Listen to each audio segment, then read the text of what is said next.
ফজল, আমরা যেমনটা জানি যে মিডিয়ার জন্য একটা সময় বরাদ্দ দেওয়ার কথা ছিল এবং একই সাথে যারা কোকা-কোলার ক্যাম্পেইন বিজয়ী তাদের দেখার সুযোগ রয়েছে। আসলে এই সেশনগুলো শেষ হয়েছে কিনা এখনো পর্যন্ত, সবশেষ জানাবেন।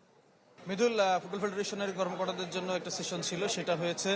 কোকা-কোলার আমন্ত্রিত অতিথিদের জন্য একটা সেশন ছিল, সেটি এখনো চলমান রয়েছে। এর মাঝে মাঝে কিন্তু কোকা-কোলা যারা ক্যাম্পেইন বিজয়ী তারা কিন্তু ট্রফিটি দেখার সুযোগ পেয়েছেন এবং যারা এখানে আছেন ট্রফি দেখে বের হয়েছেন। মিডিয়ার যে সেশনটা হওয়ার কথা ছিল সেটি কিন্তু আমরা এখনো সেই সেশনটার জন্য অপেক্ষমান রয়েছি এবং যারা ট্রফি দেখে দেখতে যাচ্ছেন এই দিকটা যদি আমরা দেখাই, এখন এখানে ভিড় নেই, এদিক দিয়ে মূলত ট্রফির কাছে যাচ্ছেন আর দেখছেন আর দু একজন করে যারা আসছেন তারা ট্রফির সঙ্গে ছবি তোলার বা ট্রফি দেখার যে ভিতরে প্রবেশের যে লাইন এটি সেটি এবং এখান দিয়ে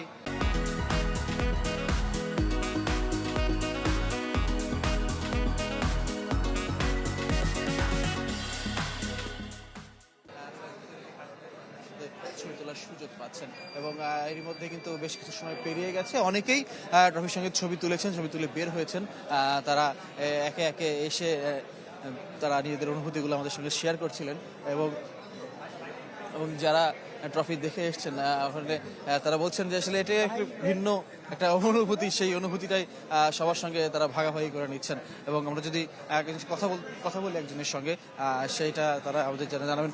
দুঃখিত, এখানে ইন্টারভিউ চলছে, আমরা একটু যদি জানতে চাই আসলে ট্রফি মিলেছিলাম, সে আমার মানে তার হাতে হাত রাখার পরে আমার হাতটা কাঁপতেছিল। পিয়াজি, ট্রফি দেখার অনুভূতি খুব সংক্ষেপে লাইভে ট্রফিটা দেখলাম, নিজের সামনে থেকে দেখলাম, ওয়ার্ল্ড কাপ ট্রফি, অনেক ভালো লাগতেছে।